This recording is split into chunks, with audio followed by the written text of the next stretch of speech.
Hi everyone, welcome to our channel. ఈరోజు మనం British ఆక్రమణలు అనే టాపిక్ సంబంధించి పార్ట్ 2 చూద్దామండి. ఇంకా ఎవరైనా మన ఛానల్ని సబ్స్క్రైబ్ చేసుకోకపోతే సబ్స్క్రైబ్ చేసుకోండి.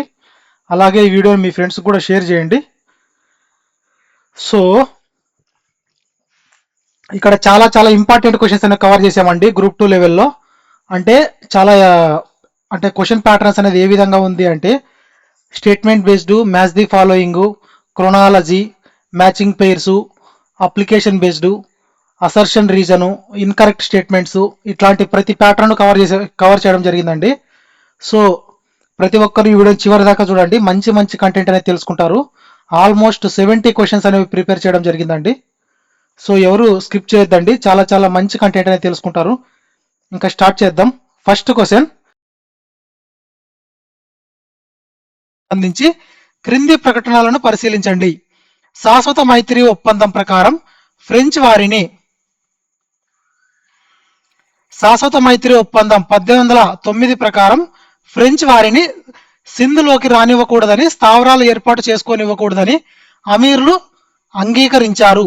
1832లో విలియం బెంటిక్ కల్నల్ పాటింజర్ను పంపి కుదుర్చుకున్న వాణిజ్య ఒప్పందం ప్రకారం ఆంగ్ల వ్యాపారులకు సింధు నది గుండా స్వేచ్ఛా ప్రయాణానికి అనుమతి లభించింది. 1839లో రష్యా నుండి రక్షణ కోసం అమీర్లు స్వచ్ఛందంగా లార్డ్ ఆక్లాండ్ను కోరి సైన్య సహకార ఒప్పందాన్ని కుదుర్చుకున్నారు. పై ప్రకటనలో ఏవి సరైనవి అంటే ఆప్షన్ ఏ అండి, ఓన్లీ 1 and 2 ఆర్ కరెక్ట్. శాశ్వత మైత్రి ఒప్పందం 1809 ప్రకారం ఫ్రెంచ్ వారిని సింధులోకి రానివ్వకూడదని, స్థావరాలు ఏర్పాటు చేసుకోనివ్వకూడదని అమీర్లు అంగీకరించారు. దేని ప్రకారం అండి? ఈ సింధ్ అమీర్లతో బ్రిటిష్ వారు చేసుకున్న ఒప్పందం ప్రకారం. నెక్స్ట్ 1832లో విలియం బెంటిక్ కల్నల్ పాటింజర్ను పంపి కుదుర్చుకున్న వాణిజ్య ఒప్పందం ప్రకారం ఆంగ్ల వ్యాపారులకు సింధు నది గుండా స్వేచ్ఛా ప్రయాణానికి అనుమతి లభించింది. దీస్ 2 ఆర్ కరెక్ట్ అండి.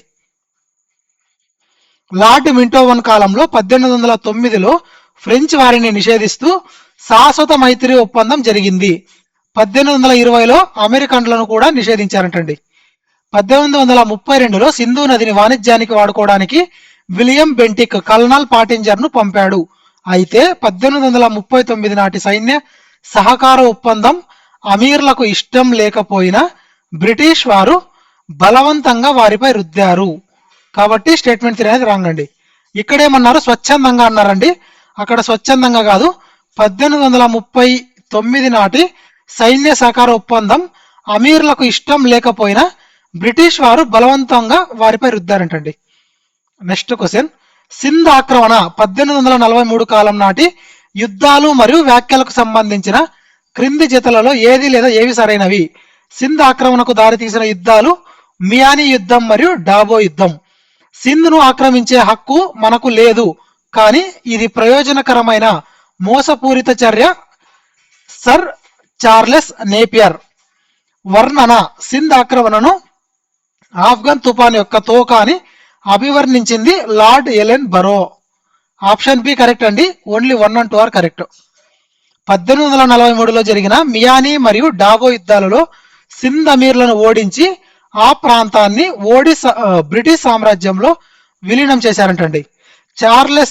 సర్ చార్లెస్ నేపియర్ సింధ్ ఆక్రమణను a very advantageous useful human piece of రాస్కెలిటీగా పేర్కొన్నాడంటండి. అంటే సింధును ఆక్రమించే హక్కు మనకు లేదు, కానీ ఇది ప్రయోజనకరమైన మోసపూరిత చర్య అని ఎవరండి? ఈ చార్లెస్ నేపియర్ అనే అతను పేర్కొన్నాడండి. నెక్స్ట్, అలాగే ఈ సింధ్ ఆక్రమణను ఆఫ్ఘన్ తుఫాన్ యొక్క తోక అని అభివర్ణించింది కూడా చార్లెస్ నేపియరే అండి, లార్డ్ ఎలెన్ బరో కాదు. Charles Napier. Next question, match the following అండి. మొదటి ఆంగ్లో సిక్కు యుద్ధం 1846 తర్వాత జరిగిన ఒప్పందాల నిబంధనలను వాటిని సరైన సందులతో జతపరచండి. నిబంధనలు, సందులు. ఆప్షన్ ఏ కరెక్ట్ అండి, A2 B1 C1. A2 B1 C1. యుద్ధ నష్ట పరిహారానికి బదులుగా కాశ్మీరు, హజారా ప్రాంతాలను బ్రిటిష్ వారికి ఇచ్చే నిబంధన ఎక్కడండి? ఈ లాహోర్ ఒప్పందంలో ఉందండి. ఇది ఎప్పుడు జరిగింది? మార్చి 1846లో. నెక్స్ట్, రాణి జిందన్ను సంరక్షకురాలి బాధ్యతల నుండి తొలగించి పెన్షన్ ఇచ్చారు. ఇక్కడండి ఈ బైరోవాల్ ఒప్పందం, ఈ సంధిలో. ఎప్పుడు? డిసెంబర్ 1846లో. నెక్స్ట్, బ్రిటిష్ రెసిడెంట్ అధ్యక్షతన 8 మంది సిక్కు సర్దార్లతో కూడిన పరిపాలనా మండలి ఏర్పాటైంది. ఇది ఎక్కడండి? ఈ బైరోవాల్ ఒప్పందంలో, డిసెంబర్ 1846 బైరోవాల్ ఒప్పందంలో. నెక్స్ట్ క్వశ్చన్, ఎక్స్ప్లెనేషన్ అండి. మార్చి 1846 నాటి లాహోర్ ఒప్పందం ప్రకారం 1.5 కోట్ల యుద్ధ నష్టపరిహారానికి బదులుగా కాశ్మీరు, హజారా ప్రాంతాలను ఇచ్చారు. దీనిని బ్రిటిష్ వారు గులాబ్ సింగ్ కు 1 కోటి రూపాయలకు అమ్మారంటండి. అంటే ఈ కాశ్మీర్, హజారా ప్రాంతాలను 1.5 కోట్ల యొక్క యుద్ధ నష్టపరిహారానికి బదులుగా ఇచ్చారంటే ఈ రెండు ప్రాంతాలని. దీనిని బ్రిటిష్ వారు ఈ గులాబ్ సింగ్ కు 1 కోటి రూపాయలకి అమ్మారంటండి. డిసెంబర్ 1846 నాటి బైరోవాల్ ఒప్పందం ప్రకారం రాణి జిందన్ను తొలగించి దిలీప్ సింగ్ మైనర్ గా ఉన్నంత వరకు పరిపాలించడానికి బ్రిటిష్ రెసిడెంట్ అధ్యక్షతన 8 మంది సిక్కు సర్దార్లతో కూడిన మండలిని ఏర్పాటు చేశారంటండి. 8 మంది సిక్కు సర్దార్లతో కూడిన మండలిని ఏర్పాటు చేశారంటండి. నెక్స్ట్ క్వశ్చన్, ఆంగ్లో సిక్కు యుద్ధాలకు సంబంధించిన క్రింది సంఘటనలను కాలక్రమానుసారంగా అమర్చండి. ఆప్షన్ ఏ కరెక్ట్ అండి, 2, 3, 1, 4. ఫస్ట్, సబ్రాస్ యుద్ధం, మొదటి ఆంగ్లో సిక్కు యుద్ధం ముగింపు. ఎప్పుడు జరిగిందండి? 10 ఫిబ్రవరి 1846. ఇది దేనికి సంబంధించిందండి? ఈ సబ్రాస్ యుద్ధం అనేది లాల్ సింగ్, తేజా సింగ్ నమ్మక ద్రోహం వల్ల సిక్కులు ఓడిపోయిన నిర్ణయాత్మక సబ్రాస్ యుద్ధం. ఏదండి ఇది?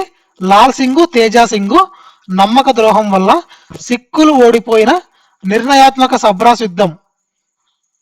ఏది? మొదటి ఆంగ్లో సిక్కు యుద్ధం యొక్క ముగింపుకు సంబంధించింది. ఏది? సబ్రాస్ యుద్ధం అనేది. నెక్స్ట్, ముల్తాన్ గవర్నర్ ముల్రాజ్ తిరుగుబాటు. ఇది రెండవ యుద్ధానికి తక్షణ కారణం.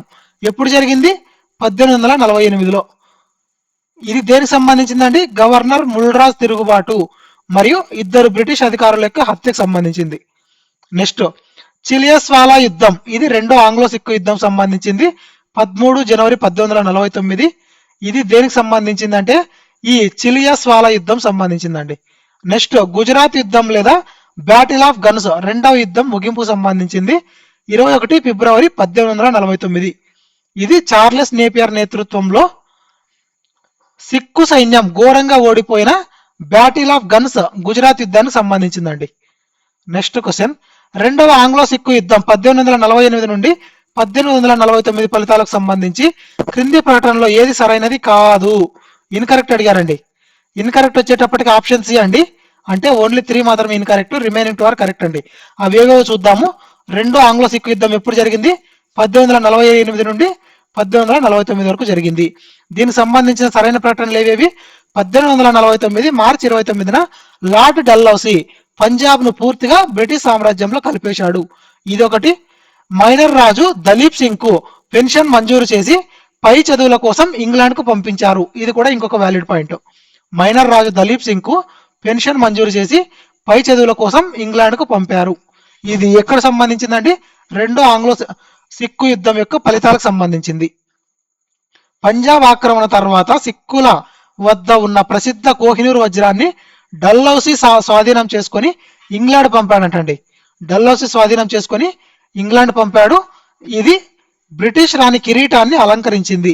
బ్రిటిష్ రాణి యొక్క కిరీటాన్ని అలంకరించింది. నెక్స్ట్ క్వశ్చన్, లార్డ్ డల్హౌసీ పరిపాలన మరియు నిర్మాణ సంస్కరణలకు సంబంధించి క్రింది ప్రకటనలను పరిశీలించండి.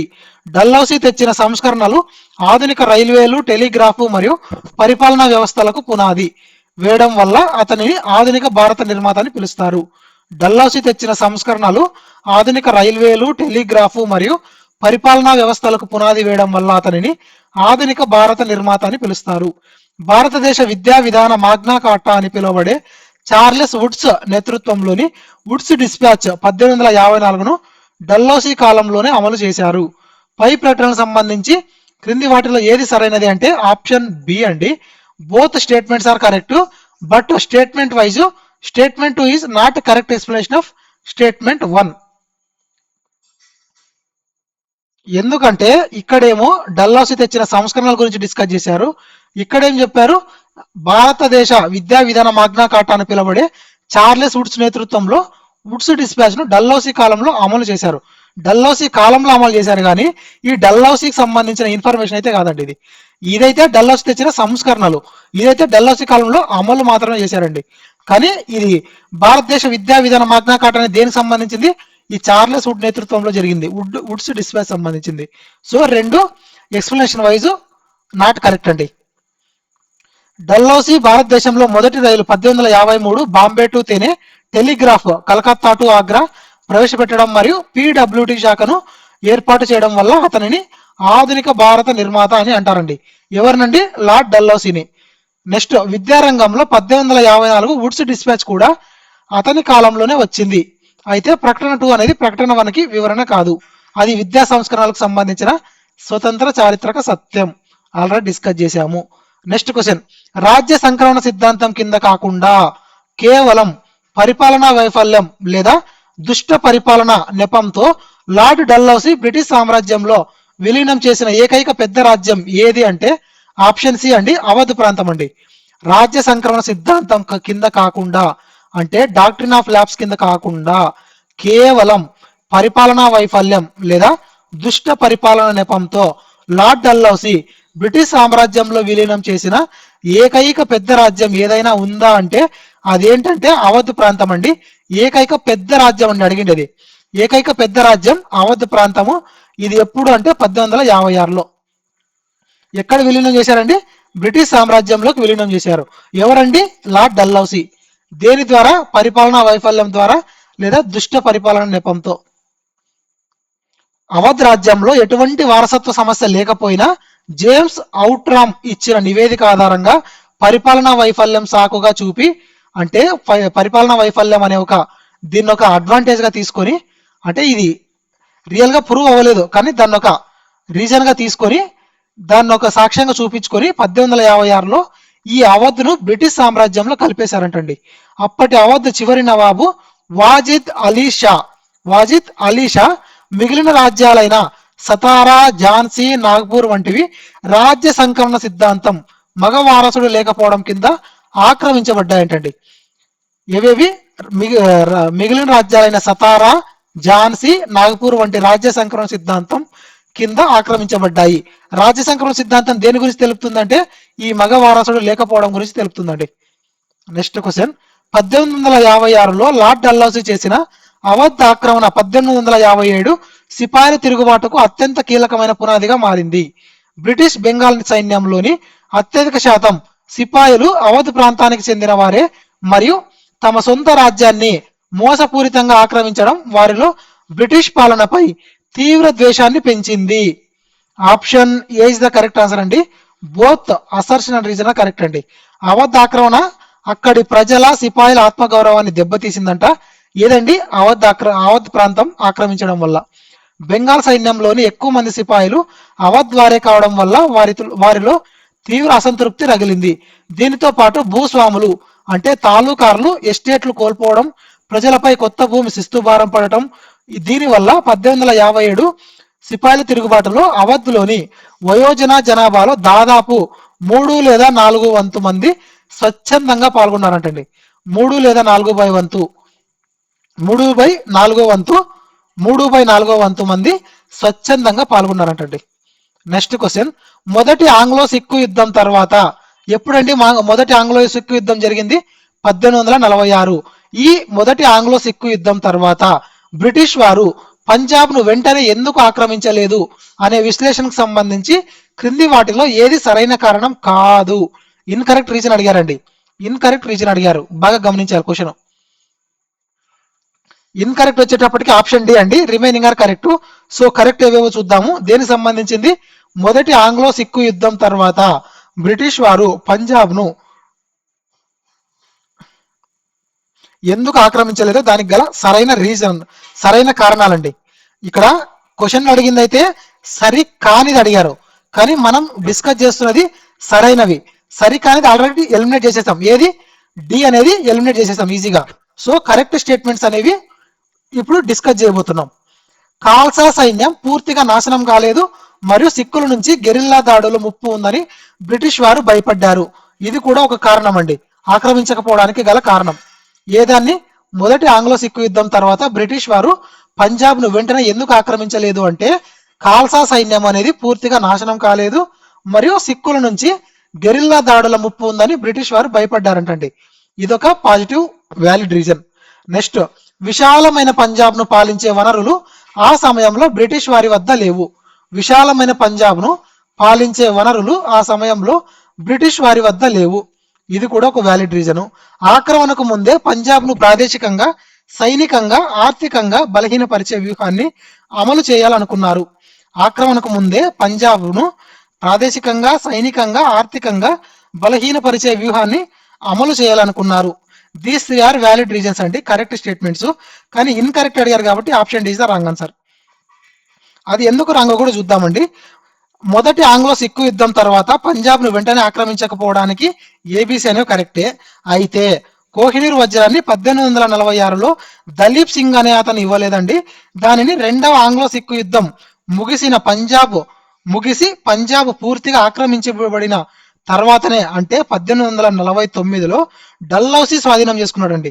డల్హౌసీ స్వాధీనం చేసుకున్నాడు, దలీప్ సింగ్ ఇవ్వలేదు. ఇది బాగా గుర్తుపెట్టుకోవాలి. అందుకే డి అనేది రాంగు. నెక్స్ట్ క్వశ్చన్, ఇది అప్లికేషన్ రిలేటెడ్ అండి, అనలిటికల్ థింకింగ్ బేస్డ్. మీరు 1836 మరియు 1902 మధ్య ఉత్తర భారతదేశంలో జరిగిన భౌగోళిక మార్పులను గమనిస్తున్న ఒక భౌగోళిక శాస్త్రవేత్త అనుకోండి. అలహాబాద్ రాజధానిగా ఉన్న north western provinces and Awadh ప్రాంతాన్ని మీరు చూశారు.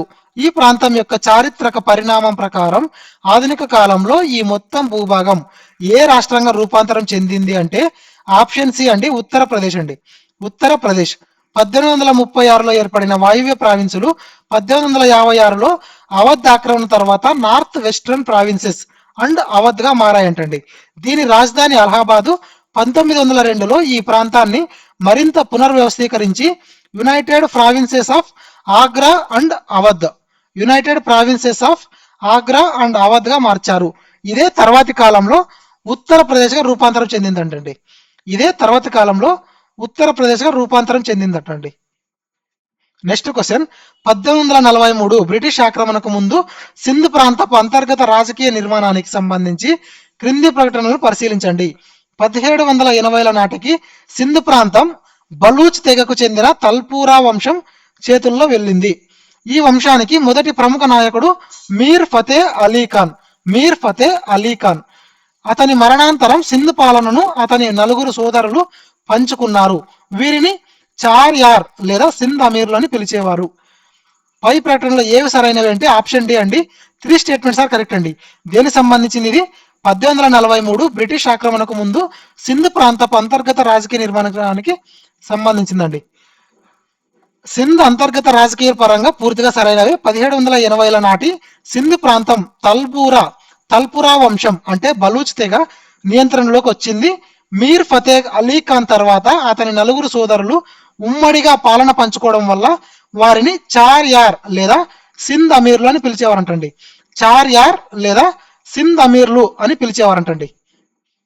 నెక్స్ట్ క్వశ్చన్, సింధ్ మరియు పంజాబ్ ఆక్రమణల కాలంలో క్రింది బ్రిటిష్ అధికారులు పోషించిన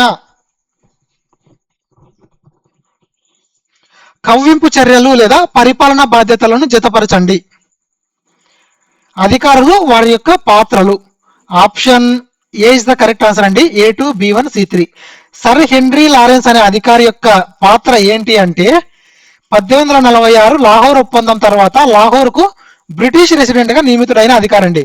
1846 లాహోర్ ఒప్పందం తర్వాత లాహోర్కు బ్రిటిష్ రెసిడెంట్ గా నియమితుడైన అధికారి ఎవరు అంటే sir Henry Lawrence. Next, sir Charles Napier అనే ఈ అధికారి యొక్క పాత్ర ఏంటి అంటే మేజర్ అవుట్రామ్ స్థానంలో సింధ్ రెసిడెంట్ గా వచ్చి అమీర్లపై లేనిపోని నిందలు మోపి కవ్వింపు చర్యలకు పాల్పడిన అధికారి అండి. మేజర్ అవుట్రామ్ స్థానంలో సింధ్ రెసిడెంట్ గా వచ్చి అమీర్లపై లేనిపోని నిందలు మోపి కవ్వింపు చర్యలకు పాల్పడిన అధికారి ఎవరు అంటే sir Charles Napier. Next, major Broadfoot అంటే సట్లెజ్ నది సరిహద్దుల్లో బ్రిటిష్ సైన్యాన్ని మోహరించి సిక్కులను తీవ్రంగా రెచ్చగొట్టిన కంపెనీ పొలిటికల్ ఏజెంట్ అండి. సట్లెజ్ నది సరిహద్దుల్లో బ్రిటిష్ సైన్యాన్ని మోహరించి సిక్కులను తీవ్రంగా రెచ్చగొట్టిన కంపెనీ పొలిటికల్ ఏజెంట్ అండి. సర్ హెన్రీ లారెన్స్ మొదటి ఆంగ్లో సిక్కు యుద్ధం ముగిశాక లాహోర్ బ్రిటిష్ రెసిడెంట్ గా నియమితుడయ్యాడు. Sir Charles Napier Sindh resident గా వచ్చి అమీర్లను రెచ్చగొట్టే చర్యలకు పాల్పడ్డాడు. మేజర్ బ్రాటూడ్ పంజాబ్ సరిహద్దుల్లో కవ్వింపు చర్యల ద్వారా సిక్కులను యుద్ధానికి ప్రేరేపించాడు. నెక్స్ట్ క్వశ్చన్, పంజాబ్ అంతర్గత మార్పులు మరియు చారిత్రక పరిణామాలకు సంబంధించిన క్రింది జతలలో ఏది లేదా ఏవి సరైనవి అంటే ఆప్షన్ డి అండి. 1, 2, 3 ఆర్ కరెక్ట్ అండి. ఈ ఖాల్సా సైన్యం అనేది దేనికి సంబంధించింది అంటే రంజిత్ సింగ్ మరణం తర్వాత అదుపు తప్పి పంజాబ్ రాజకీయాల్లో జోక్యం చేసుకోవడం ప్రారంభించిన సిక్కు సైన్యం ఏది అంటే ఖాల్సా సైన్యం అండి. పంజాబ్ మైనర్ మహారాజా అనేది దలీప్ సింగ్ సంబంధించింది. రాణి సంరక్షకురాలు క్వీన్ రిజెంట్ ఇది దేనికి సంబంధించింది అంటే రాణి జిందన్ సంబంధించిందండి. రాణి జిందన్ సంబంధించింది. 1839లో రంజిత్ సింగ్ మరణించిన తర్వాత పంజాబ్ లో రాజకీయ అస్థిరత ఏర్పడింది.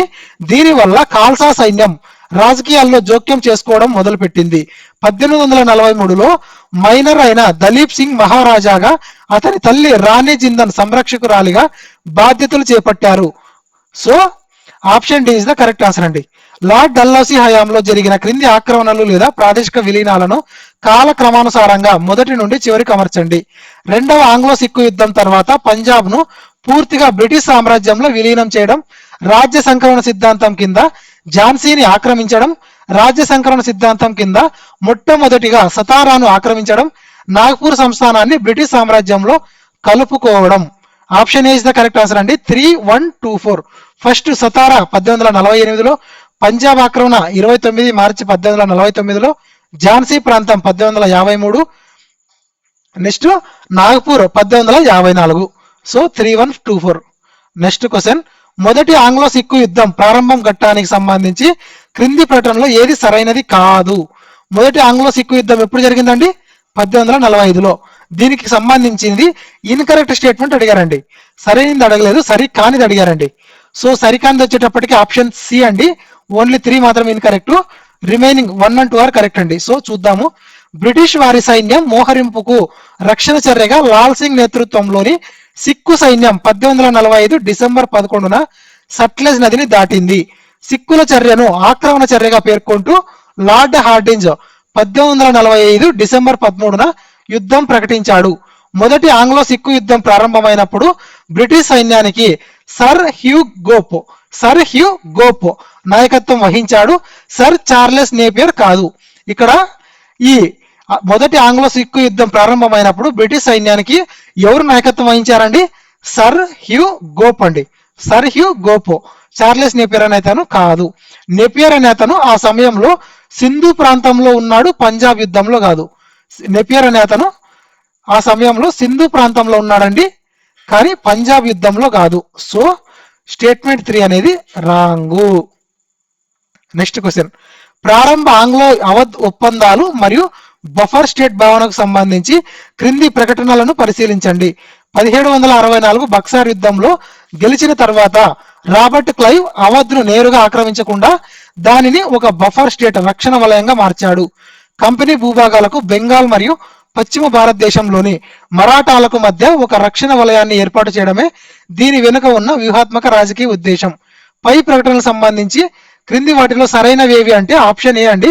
Both statement 1 and 2 are correct అండి. 1764 బక్సార్ యుద్ధంలో అవధ్ నవాబు కూటమి ఓడిపోయిన తర్వాత రాబర్ట్ క్లైవ్ అవధ్ను నేరుగా విలీనం చేసుకోలేదు. కంపెనీ బెంగాల్ సరిహద్దులను మరాఠాల దాడుల నుండి కాపాడుకోవడానికి అవధ్ను ఒక బఫర్ స్టేట్ గా మార్చాడంటండి. అవధ్ను ఒక బఫర్ స్టేట్ గా మార్చాడు మరియు అలహాబాద్ ఒప్పందం 1765 కుదుర్చుకున్నాడు. సో బోత్ ఆర్ కరెక్ట్ అండి. నెక్స్ట్ క్వశ్చన్, 1856లో పరిపాలనా వైఫల్యం లేదా దుష్ట పరిపాలన నెపంతో లార్డ్ డల్హౌసీ అవధ్ను ఆక్రమించడానికి క్రింది ఏ దర్యాప్తు నివేదిక నేరుగా సాకుగా నిలిచింది? ఈ క్వశ్చన్ ఆల్రెడీ డిస్కస్ చేసామండి ఇదే వీడియోలో, కానీ డిఫరెంట్ పాయింట్ ఆఫ్ వ్యూలో డిస్కస్ చేసాము ఈ పాయింట్ ని, కానీ ఇక్కడ డిఫరెంట్ పాయింట్ ఆఫ్ వ్యూ అండి. Option B is the correct answer అండి. పరిపాలన పూర్తిగా క్షీణించిందని, లక్షలాది ప్రజలు ఇబ్బందులు పడుతున్నారని ఇచ్చిన జేమ్స్ అవుట్రామ్ నివేదిక ప్రకారం దీనిని లార్డ్ డల్హౌసీ అవధ్ ప్రాంతాన్ని ఆక్రమించడానికి గల కారణం అండి. 1856లో కల్నల్ స్లీమాన్ 1848లో నివేదిక ఇచ్చినప్పటికీ అతను రాజ్యాన్ని నేరుగా ఆక్రమించమని చెప్పలేదు. ఎవరి కాలంలో? కల్నల్ స్లీమాన్ కాలంలో చెప్పలేదండి, నివేదిక మాత్రమే ఇచ్చారు. కానీ ఆ తర్వాత లక్నో రెసిడెంట్ గా వచ్చిన జేమ్స్ అవుట్రామ్ 1854లో అవధ్ పాలన పూర్తిగా క్షీణించిందని నివేదిక ఇచ్చాడు. ఈ అవుట్రామ్ నివేదికను సాకుగా చూపే లార్డ్ డల్హౌసీ 1856లో అవధ్ను విలీనం చేశాడటండి. అవధ్ను విలీనం చేశాడు. నెక్స్ట్ క్వశ్చన్, 1801లో governor general lord Dalhousie Awadh nawab Saadat Ali Khan పై బలవంతంగా కొత్త ఒప్పందాన్ని రుద్ది గోరఖ్పూర్ రోహిల్ఖండ్లతో కూడిన సగ రాజ్యాన్ని లాక్కున్నాడు. ఈ విధంగా స్వాధీనం చేసుకున్న ప్రాంతాలను దత్తత జిల్లాలని పిలిచేవారు. దీనివల్ల నవాబు బాహ్య రక్షణ కోసం పూర్తిగా బ్రిటిష్ సైన్యం పైనే ఆధారపడాల్సి వచ్చింది. Option B is the correct answer అండి. Both assertion and reason are correct, but reason is not correct explanation of assertion. 1801లో లార్డ్ వెల్లస్లీ అవధ్ పై సైన్య సహకార పద్ధతిని తీవ్రతరం చేస్తూ కొత్త ఒప్పందాన్ని రుద్దాడు. దీని ద్వారా దిగువ దోయబ్, గోరఖ్పూర్, రోహిల్ఖండ్లను కంపెనీకి అప్పగించారు. వీటిని దత్తత జిల్లాలని అనేవారంటండి. దీనివల్ల నవాబు బ్రిటిష్ సైన్యం పైనే ఆధారపడాల్సి వచ్చింది. ఇక్కడ ఇవి రెండు నిజమే అయినప్పటికీ బోత్ అసర్షన్ రీజన్, కానీ దత్తత జిల్లాల నిర్వచనము మరియు ప్రభావం గురించి చెప్తుంది. కానీ వెల్లస్లీ ఎందుకు బలవంతంగా ఒప్పందం రుద్దాడు అనేది అసర్షన్ ప్రాపర్ గా వివరణ అనేది ఇవ్వలేదండి. నెక్స్ట్ క్వశ్చన్, మియానీ మరియు డాబో యుద్ధాల తర్వాత 1843లో ఆక్రమించబడిన సింధు ప్రాంతాన్ని 1847లో అధికారికంగా క్రింది ఏ బ్రిటిష్ ప్రెసిడెన్సీలో విలీనం చేశారు అంటే ఆప్షన్ సి అండి. Option C Bombay presidency. ఏ దాంట్లో విలీనం చేశారండి? బాంబే ప్రెసిడెన్సీ. మియానీ మరియు డాబో యుద్ధాల తర్వాత 1843లో ఆక్రమించబడిన సింధు ప్రాంతాన్ని అండి, అక్కడేమో అవధ్ ప్రాంతము, ఇక్కడేమో సింధు ప్రాంతం. ఈ సింధు ప్రాంతాన్ని 1847లో అధికారికంగా క్రింది ఏ బ్రిటిష్ ప్రెసిడెన్సీలో విలీనం చేశారు అంటే బాంబే ప్రెసిడెన్సీ అండి. బాంబే ప్రెసిడెన్సీ 1843లో లార్డ్ ఎలెన్ బరో కాలంలో సింధును ఆక్రమించి అమీర్లను దేశ బహిష్కరణ చేశారు. ఆ తర్వాత ఈ ఆక్రమిత సింధు ప్రాంతాన్ని 1847లో బాంబే ప్రెసిడెన్సీలో విలీనం చేశారు. నెక్స్ట్ క్వశ్చన్, మీరు 1855లో బ్రిటన్లోని మాంచెస్టర్ నగరానికి చెందిన ఒక బ్రిటిష్ పారిశ్రామికవేత్త అనుకోండి అవధ్ ప్రాంతాన్ని ఆక్రమించవలసిందిగా మీరు లార్డ్ డల్హౌసీపై ఒత్తిడి తెస్తున్నారు. ఆ కాలపు ఆర్థిక ప్రయోజనాల ప్రకారం ఈ అభ్యర్థన వెనుక ఉన్న ప్రధాన వాణిజ్య ఉద్దేశం ఏంటి అంటే ఆప్షన్ సి అండి. మాంచెస్టర్ లో తయారయ్యే పారిశ్రామిక వస్త్రాలను అమ్ముకోవడానికి అవధ్ను ఒక అద్భుతమైన మార్కెట్ గా మార్చుకోవడం మరియు బ్రిటన్ పరిశ్రమలకు అవసరమైన ముడి పత్తిని సరఫరా చేయడం. లార్డ్ డల్హౌసీ అవధ్ను కేవలం ఒక రాజ్యంలో చూడలేదండి, మాంచెస్టర్ వస్త్రాలకు అవధ్ ఒక అద్భుతమైన మార్కెట్ అని మరియు బ్రిటన్ పరిశ్రమలకు ముడి పత్తిని అందించే సామర్థ్యం దానికి ఉందని అతను భావించాడు. ఇదే పత్తి అవసరాల కోసం అతను 1853లో నిజాం నుండి బీరార్ ప్రావిన్స్ కూడా తీసుకున్నాడు. పారిశ్రామికవేత్తల యొక్క ప్రధాన ఉద్దేశం పత్తి సరఫరా మరియు వస్త్రాల market. Next question, Maratha Confederacy యొక్క ప్రారంభ నిర్మాణం మరియు భౌగోళిక విభజనకు సంబంధించి క్రింది ప్రకటనలను పరిశీలించండి. మరాఠా సామ్రాజ్యం 5 ప్రధాన ప్రాంతీయ కేంద్రాలుగా విడిపోయి ఉండేది. పీష్వాలు పూణే నుండి పాలించేవారు మరియు వీరు సమాఖ్యకు నామపాత్రపు అధిపతులు. సింధియాలు ఇండోర్ను నియంత్రించగా హోల్కర్లు గ్వాలియర్ను పాలించారు. పై ప్రకటనలో ఏవి సరైనవి అంటే ఆప్షన్ ఏ అండి. ఓన్లీ 1 and 2 ఆర్ కరెక్ట్ అండి. ఈ మరాఠా సామ్రాజ్యం 5 కేంద్రాలుగా విడిపోయింది. పూణేలో పీష్వాలు సమాఖ్యకు నామమాత్రపు అధిపతులుగా ఉండేవారు. అయితే గ్వాలియర్లో సింధియా మరియు ఇండోర్లో హోల్కర్ పాలన అనేది ఉండేదంటండి. ఇక్కడ 2 ప్రాంతాలు పరస్పరం ఆపోజిట్ లో ఇవ్వబడ్డాయండి. So option A is the correct answer. Option 3 అనేది రాంగ్. నెక్స్ట్ క్వశ్చన్, మొదటి ఆంగ్లో మరాఠా యుద్ధం 1775 నుండి 1782 కాలం నాటి క్రింది ఒప్పందాలను వాటి సరైన చారిత్రాత్మక సందర్భాలతో జతపరచండి. ఆప్షన్ ఏ కరెక్ట్ అండి. A2 B1 C3. సూరత్ సంధి ఎప్పుడు జరిగిందండి? 1775లో. దీని యొక్క సందర్భం ఏంటి అంటే సాల్సెట్టి బేసిన్ ప్రాంతాలకు ప్రతిఫలంగా సైనిక సాయం కోసం రఘోబా బొంబాయి ప్రభుత్వంతో చేసుకున్న ఒప్పందం. పురందర్ సంధి 1776. ఇది బొంబాయి ప్రభుత్వం చేసుకున్న మునుపటి అనధికారిక ఒప్పందాన్ని రద్దు చేస్తూ వారెన్ హేస్టింగ్స్ కల్నల్ అఫ్టన్ ద్వారా చేసుకున్న సంధి. వాట్గావ్ సంధి 1779. ఇది లోయల్లో చుట్టుముట్టబడిన తర్వాత బ్రిటిష్ సైన్యం పూర్తిగా లొంగిపోయి చేసుకున్న అవమానకరమైన సంధి ఏంటి అంటే వాట్గావ్ సంధి అండి. ఎప్పుడు జరిగింది? 1779లో. సూరత్ సంధి రఘోబాకు మరియు బొంబాయి ప్రభుత్వానికి మధ్య కుదిరింది. పురందర్ సంధిని కలకత్తా కౌన్సిల్ వారెన్ హేస్టింగ్ కాలంలో కల్నల్ అఫ్టన్ ద్వారా పూణే దర్బార్తో కుదుర్చుకుంది. వాట్గావ్ సంధి తలేగావ్ యుద్ధంలో బ్రిటిష్ సైన్యం ఓడిపోయి లొంగిపోయిన తర్వాత జరిగింది. నెక్స్ట్ క్వశ్చన్, మొదటి ఆంగ్లో మరాఠా యుద్ధ కాలం నాటి యుద్ధాలు లేదా ఆక్రమణలు మరియు వాటితో ముడిపడి ఉన్న బ్రిటిష్ కమాండర్ల క్రింది జతల్లో ఏది లేదా ఏవి సరైనవి అంటే ఆప్షన్ డి అండి. 3R కరెక్ట్ అండి. ఆదాస్ యుద్ధం ఎప్పుడు జరిగింది? 1775లో. ఎవరి కాలంలో అంటే కల్నల్ కీటింగ్ కాలంలో. కల్నల్ కీటింగ్ ఎవరండి? ఇతను బ్రిటిష్ కమాండర్. ఎవరు? Colonel Keating. అహ్మదాబాద్ మరియు వసాయి లేదా బేసిన్ ఆక్రమణ ఇది ఎప్పుడు జరిగింది? 1780లో. అప్పట్లో ఎవరుండేవారు బ్రిటిష్ కమాండర్ గా అంటే కల్నల్ గొడ్డార్డ్. కల్నల్ గొడ్డార్డ్. గ్వాలియర్ కోట ఆక్రమణ ఎప్పుడు జరిగిందండి? 1780లో. అప్పట్లో ఈ బ్రిటిష్ కమాండర్ ఎవరు? కల్నల్ పాఫం. కల్నల్ పాఫం. సూరత్ సంధి ప్రకారం ఆంగ్లేయులు కల్నల్ కీటింగ్ ఆధ్వర్యంలో అదాస్ యుద్ధంలో మరాఠాలను ఓడించారు.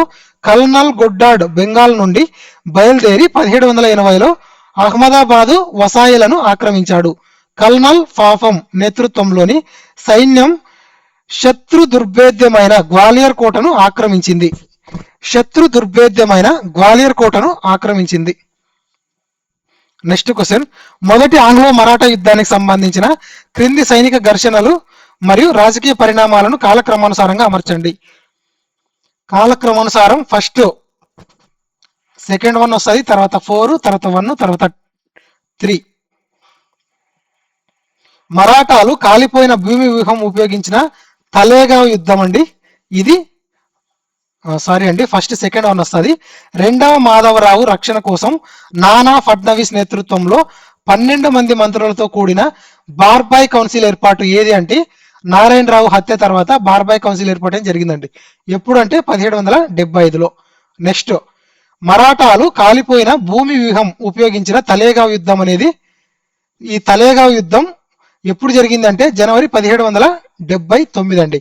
నెక్స్ట్, జనరల్ కామాక్ నేతృత్వంలో సిప్రి వద్ద మహద్జీ సింధియా నేరుగా ఓడిపోవడం. ఇది సిప్రి యుద్ధం. మహద్జీ సింధియా ఓటం అండి. ఎప్పుడు జరిగింది అంటే 1781లో. నెక్స్ట్, 20 ఏళ్ల పాటు శాంతిని చేకూరుస్తూ సింధియా మధ్యవర్తిత్వంలో సాల్బాయ్ సంధి కుదరడం. సాల్బాయ్ సంధి కుదరడం ఇది ఎప్పుడు జరిగింది అంటే ఆప్షన్ 3 అండి. స్టేట్మెంట్ 3 అండి. ఇది దేనికి సంబంధించింది అంటే సాల్బాయ్ సంధికి సంబంధించింది. 20 ఏళ్ల శాంతి ఒప్పందం. ఇది ఎప్పుడు జరిగిందంటే 1782లో. నెక్స్ట్ క్వశ్చన్, తలేగావ్ యుద్ధం ఇది ఎప్పుడు జరిగింది? 1779లో. ఈ తలేగావ్ యుద్ధంలో ఉపయోగించిన కాలిపోయిన భూమి వ్యూహంకి సంబంధించి క్రింది ప్రకటనలో ఏది సరైనది కాదు? ఇన్కరెక్ట్ అడిగారండి. ఇన్కరెక్ట్ వచ్చేటప్పటికి ఆప్షన్ 4 అండి. Remaining are correct. సో ఏవో కరెక్ట్ చూద్దాము. దీనిని మరాఠా నాయకులు మహద్జీ సింధియా మరియు తుకోజీ హోల్కర్ అత్యద్భుతంగా అమలు చేశారు. ఆంగ్లేయుల యొక్క సైన్యం పూణేకు సమీపిస్తున్న కొద్దీ మరాఠాలు తమ సొంత గ్రామాలను ఖాళీ చేసి పంటలను తగలబెట్టారు. శత్రువులకు తాగే నీరు దొరకకుండా చేయడమే లక్ష్యంగా బావుల్లో విషం కలిపారు. 1, 2, 3 ఆర్ కరెక్ట్ అండి ఎక్సెప్ట్ 4th స్టేట్మెంట్. ఆ స్టేట్మెంట్ 4 అనేది ఎందుకు రాంగో చూద్దామండి. ఈ కాలిపోయిన భూమి వ్యూహం అద్భుతంగా పనిచేసి ఆంగ్ల సైన్యాన్ని ఆకలి దుప్పలతో విలువిలలాడేలా చేసింది. దీనివల్ల బ్రిటిష్ సైన్యమే గత్యంతరం లేక అంటే వాట్గావ్ గ్రామం వద్ద మరాఠాలకు పూర్తిగా లొంగిపోయి అవమానకరమైన సంధి చేసుకుందంటండి. మరాఠాలు లొంగిపోలేదండి. ఇక్కడ ఎవరు లొంగిపోయినది? బ్రిటిష్ సైన్యమే లొంగిపోయినారండి. మరాఠాలు ధైర్యంగా ఉన్నారు. నెక్స్ట్ క్వశ్చన్, బేసిన్ సంధి ఎప్పుడు జరిగిందంటే 1802లో. ఈ బేసిన్ సంధికి సంబంధించి క్రింది ప్రకటనలు పరిశీలించండి. స్టేట్మెంట్ 1, పీష్వా రెండవ బాజీరావు కుదుర్చుకున్న బేసిన్ సంధి 1802 రెండవ ఆంగ్లో మరాఠా యుద్ధానికి దారితీసిన తక్షణ కారణం. యశ్వంతరావు హోల్కర్ చేతిలో పడి ఓడిపోయిన తర్వాత తన సింహాసనాన్ని తిరిగి దక్కించుకోవడానికి పీష్వా బేసిన్ పారిపోయి లార్డ్ వెల్లస్లీ ప్రవేశపెట్టే సైన్య సహకార పద్ధతికి అంగీకరించాడు. Option A is the correct answer అండి. స్టేట్మెంట్ 1 and 2 ఆర్ కరెక్ట్ అండి. పూణే యుద్ధం 1802లో హోల్కర్ చేతిలో పీష్వా మరియు సింధియా ఉమ్మడి సైన్యం ఓడిపోయింది. దీనితో పీష్వా ప్రాణ భయంతో బ్రిటిష్ స్థావరమైన బేసిన్ చేరుకొని సైన్య సహకార పద్ధతికి అంటే బేసిన్ సంధి సంతకం చేశాడు. మరాఠా సమాఖ్య అధిపతి ఇలా స్వాతంత్రాన్ని తాకట్టు పెట్టడాన్ని సింధియా బోంస్లే అవమానంగా భావించి యుద్ధానికి దిగారు. నెక్స్ట్ క్వశ్చన్, రెండవ ఆంగ్లో మరాఠా యుద్ధం కాలంలో జరిగిన ఒప్పందాలకు సంబంధించి క్రింది వాటిలో ఏది సరైన చారిత్రక సత్యం అంటే కరెక్ట్ ఆప్షన్ అడిగారండి. సో కరెక్ట్ ఆప్షన్ రెండవ ఆంగ్లో మరాఠా యుద్ధాల కాలంలో జరిగిన ఒప్పందాలకు సంబంధించి ఆప్షన్ సి అండి. యుద్ధ ఖర్చులతో ఆర్థికంగా నష్టపోయిన బ్రిటిష్ ప్రభుత్వం వెల్లస్లీని వెనక్కి పిలిచి సర్ జార్జ్ బార్లోను పంపగా బార్లో హోల్కర్తో రాజ్పూర్ ఘాట్ సంధి చేసుకున్నాడు. ఆంగ్లేయులు హోల్కర్ పై దాడి చేసినప్పుడు అతను సిక్కుల సాయం కోసం అమృత్సర్ పారిపోయాడు. అప్పటికే యుద్ధ ఖర్చులతో నష్టపోయిన కంపెనీ లార్డ్ వెల్లస్లీని వెనక్కి పిలిచి సర్ జార్జ్ బార్లోను పంపింది. బార్లో హోల్కర్తో రాజ్పూర్ ఘాట్ సంధి 1805లో చేసుకున్నాడు. ఇక్కడ నోట్ పాయింట్ ఏంటంటే డియోగావ్ సంధి బోంస్లేతో మరియు సుర్జీ అర్జంగావ్ సంధి సింధియాతో జరిగాయంటండి. సో ఏ అండ్ బి అనేవి రాంగు, ఓన్లీ సి మాత్రమే correct. Next question, lord Hastings జోక్యం చేసుకునే విధానాన్ని అంటే లార్డ్ హేస్టింగ్స్ జోక్యం చేసుకునే విధానాన్ని పూర్తిగా విడనాడి ఆక్రమణ విధానాన్ని అవలంబించాడు. ఎవరండి? Lord Hastings. లార్డ్ వెల్లస్లీ ప్రారంభించిన సామ్రాజ్య విస్తరణను పూర్తి చేసి భారతదేశంలో బ్రిటిష్ సార్వభౌమాధికారాన్ని తిరుగు లేకుండా సుస్థిరం చేయడం అతని లక్ష్యం. Option A is the correct answer అండి. లార్డ్ హేస్టింగ్స్ 1813 నుండి 1823 జోక్యం చేసుకునే విధానాన్ని పక్కన పెట్టి ఆక్రమణల ద్వారా బ్రిటిష్ సర్వోన్నతాధికారాన్ని స్థాపించాడు. వెల్లస్లీ వదిలిన విస్తరణను పూర్తిగా చేయడమే అతని ప్రధాన లక్ష్యం. So option assertion and reason are correct అండి. నెక్స్ట్ క్వశ్చన్, పిండారీల యొక్క మూలాలు మరియు సామాజిక ఆర్థిక మార్పులకు సంబంధించి క్రింది ప్రకటనలను పరిశీలించండి. 1689లో మొఘలులు మహారాష్ట్రపై దాడి చేసినప్పుడు మరాఠా సైన్యంలో వీరు మొదటిసారిగా కనిపించారు. వీరు పీష్వాల నుండి నేరుగా క్రమబద్ధమైన జీతాలు పొందే ప్రభుత్వ అధికారిక సైనికులు. బ్రిటిష్ వారు ప్రవేశపెట్టిన సైన్య సహకార పద్ధతి వల్ల స్వదేశీ సంస్థానాలు తమ సైన్యాలకు రద్దు చేయడంతో ఉపాధి కోల్పోయిన వేలాది మంది నిరుద్యోగ సైనికులు పిండారీ ముఠాలుగా మారారు. పై ప్రకటనలో ఏవి సరైనవి అంటే ఆప్షన్ సి అండి. ఓన్లీ 1 and 3 ఆర్ కరెక్ట్ అండి. పిండారీలు మరాఠా సైన్యంతో పాటు నడిచే క్రమశిక్షణ లేని అదనపు గుర్రపు దళాలు. వీరికి పాలకులు ఎలాంటి జీతాలు ఇచ్చేవారు కాదు. దానికి బదులుగా శత్రువుల గ్రామాలను దోచుకునే హక్కు ఇచ్చేవారంటండి. సో స్టేట్మెంట్ 2 అనేది రాంగు. నెక్స్ట్, వెల్లస్లీ తెచ్చిన సైన్య సహకార పద్ధతి వల్ల నిరుద్యోగులైన సైనికులు రైతులు చేరడం వల్ల వీరి సంఖ్య అనేది భారీగా పెరిగిందంటండి. వీరి సంఖ్య భారీగా పెరిగింది. మీరు జనవరి 1818లో పిండరీలను అణిచివేయడానికి లార్డ్ హేస్టింగ్స్ వ్యూహాన్ని అమలు చేస్తున్న ఒక సీనియర్ బ్రిటిష్ కమాండర్ అనుకోండి. పిండారీ ముఖ్య నాయకులైన కరీం ఖాన్, వాసిల్ మహ్మద్ మరియు చీతు యొక్క అంతిమ ముగింపు నివేదికలను మీరు అందుకున్నారు. చారిత్రక నిజాల ప్రకారం క్రింది ఏ నివేదిక సరైనది అంటే ఆప్షన్ బి అండి. కరీం ఖాన్ ఆంగ్లేయులకు లొంగిపోగా అతనికి గోరఖ్పూర్లోని చిన్న జమీందారీ భూమి లభించింది. వాసిల్ మహ్మద్ బందీగా ఉన్నప్పుడు జైల్లోనే ఆత్మహత్య చేసుకున్నాడు మరియు చితు అడవుల్లోకి పారిపోగా అక్కడ ఒక పులి వాతపడి చనిపోయాడు. పిండారి యొక్క ముఖ్య నాయకుల ముగింపు చారిత్రాత్మకంగా ఈ విధంగా జరిగింది. కరీం ఖాన్ లొంగిపోగా అతనికి గోరఖ్పూర్లో చిన్న జమీందారీ ఇచ్చారు. వాసిల్ మహ్మద్ బ్రిటిష్ వారి బందీగా ఉన్నప్పుడు జైల్లోనే ఆత్మహత్య చేసుకున్నాడు. చితు అడవుల్లోకి తప్పించుకు పారిపోయి అక్కడ పులివాత పడి చనిపోయాడు. అడవిలో అతని అస్థిపంజరం మాత్రమే దొరికింది. Next question, governor general lord Hastings కాలంలో ప్రవేశపెట్టబడిన రెవెన్యూ మరియు పరిపాలనా సంస్కరణలకు సంబంధించి క్రింది ప్రకటనలను పరిశీలించండి. 1820లో థామస్ మన్రో మద్రాసు ప్రెసిడెన్సీలో రైత్వారీ విధానాన్ని ప్రవేశపెట్టాడు. హోల్డ్ మెకెంజీ సూచనల మేరకు వాయువ్య ప్రావిన్సుల పంజాబ్ మరియు అవధ్ ప్రాంతాలలో మహల్వారీ విధానం ప్రవేశపెట్టబడింది. కారన్ వాలిస్ తీసుకొచ్చిన అధికార పృథక్కరణలో మార్పు చేస్తూ హేస్టింగ్స్ కలెక్టర్కు ఉన్న అన్ని రకాల న్యాయ మరియు మెజిస్ట్రేట్ అధికారాలను పూర్తిగా రద్దు చేశాడు. పై ప్రకటనలో ఏవి సరైనవి అంటే ఆప్షన్ ఏ అండి, ఓన్లీ 1 and 2 ఆర్ కరెక్ట్ అండి. లార్డ్ హేస్టింగ్స్ కాలంలో థామస్ మన్రో రైత్వారీ విధానాన్ని, హోల్డ్ మెకంజీ సూచనల ప్రకారం మహల్వారీ విధానాన్ని ప్రవేశపెట్టారు.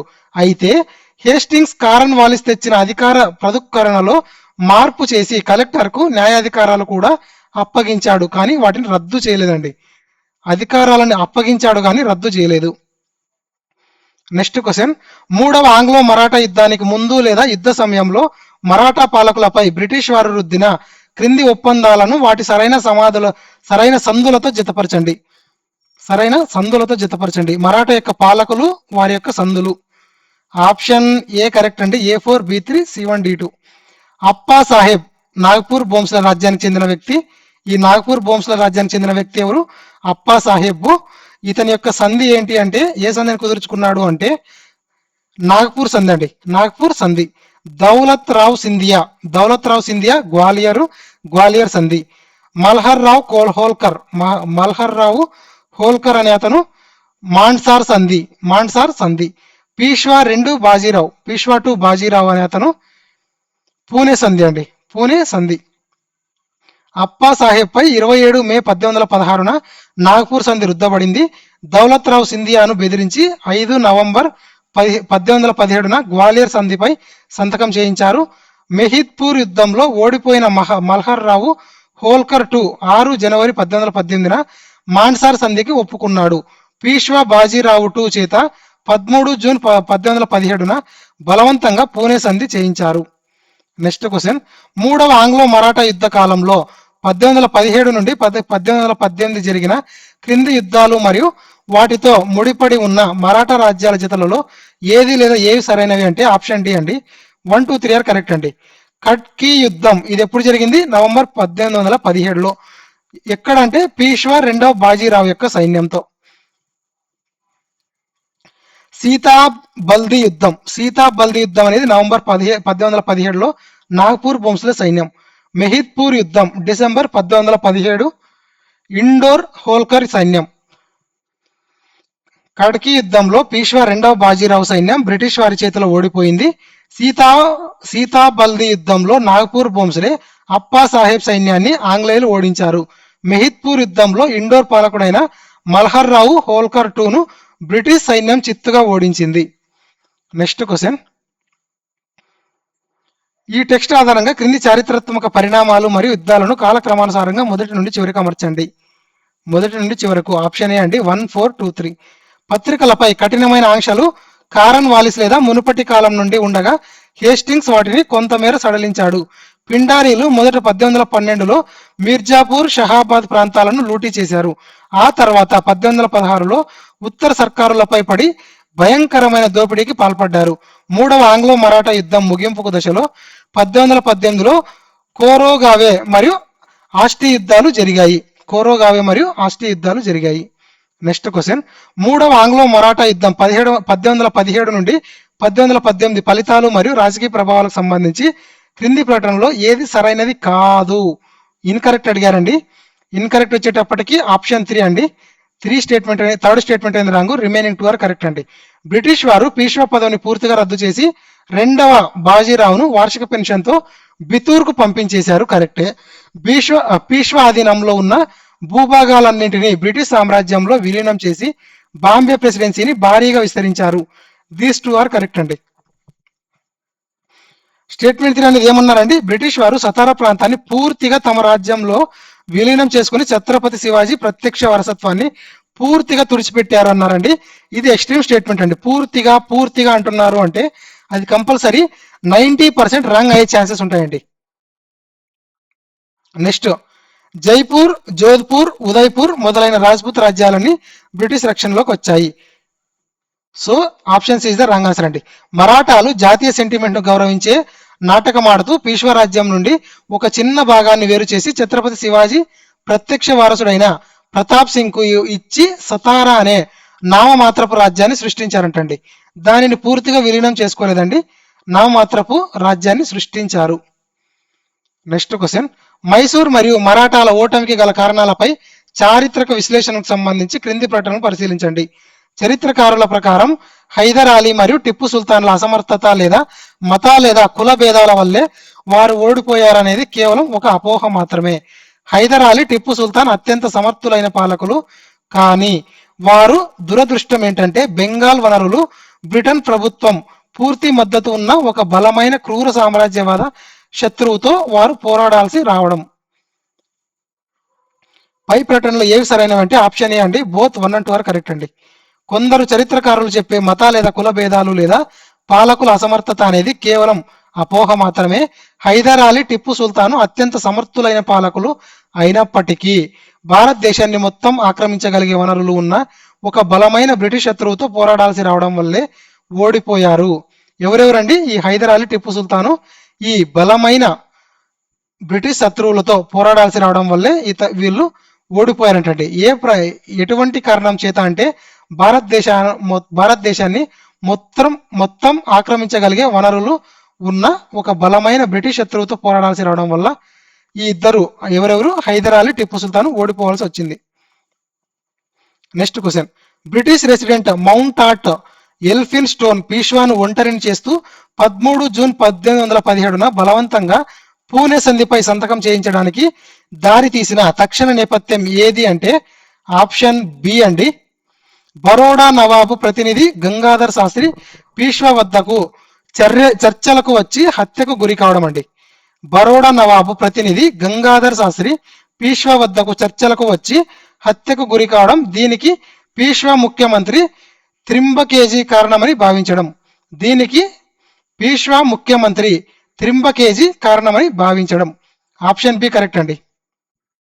బరోడా నవాబు ప్రతినిధి గంగాధర్ శాస్త్రి పూణే పీష్వా వద్దకు చర్చలకు వచ్చి తిరుగు ప్రయాణంలో హత్యకు గురయ్యాడు. దీనికి పీష్వా ముఖ్యమంత్రి త్రింబకేజీ కారణమని British resident Mountstuart Elphinstone భావించి పీష్వాను ఒంటరిని చేస్తూ బలవంతంగా పూణే సంధిపై సంతకం చేయించాడు. నెక్స్ట్ క్వశ్చన్, చరిత్రకారులు పిండారీలను మరాఠాలపై చెత్త ఎరుకునేవారు అని వర్ణించారు. మరాఠా పాలకులు వీరికి ఎలాంటి జీతాలు ఇచ్చేవారు కాదు, దానికి బదులుగా శత్రువుల గ్రామాలను ఆస్తులను దోచుకునే హక్కు ఇచ్చేవారు. ఆప్షన్ ఏ కరెక్ట్ అండి, both assertion and reason are correct అండి. పిండారీలు మరాఠా సైన్యంతో పాటు నడిచే క్రమశిక్షణ లేని అదనపు గుర్రపు దళాల, వీరికి మరాఠా పాలకు ఎలాంటి జీతాలు ఇవ్వకుండా శత్రువుల గ్రామాలను దోచుకునే హక్కు ఇవ్వడం వల్లే చరిత్రకారులు వీరిని మరాఠాల చెత్త ఏరుకునేవారని వర్ణించారంటండి. ఇది ఆల్రెడీ డిస్కస్ చేసామండి ఇదే వీడియోలో స్టార్టింగ్ లో. 1817 నుండి 1818 కాలంలో పిండారీలను అణచివేయడానికి లార్డ్ హేస్టింగ్స్ చేపట్టిన భారీ సైనిక చర్యలో దక్కన్ సైన్యం బాధ్యతను ఏ నిర్దిష్ట బ్రిటిష్ అధికారికి అప్పగించారు అంటే ఆప్షన్ బి అండి, సర్ థామస్ హిస్లాప్. హేస్టింగ్స్ పిండారీలను చుట్టుముట్టడానికి 2 వైపులా నుండి దాడులు ప్రారంభించాడు.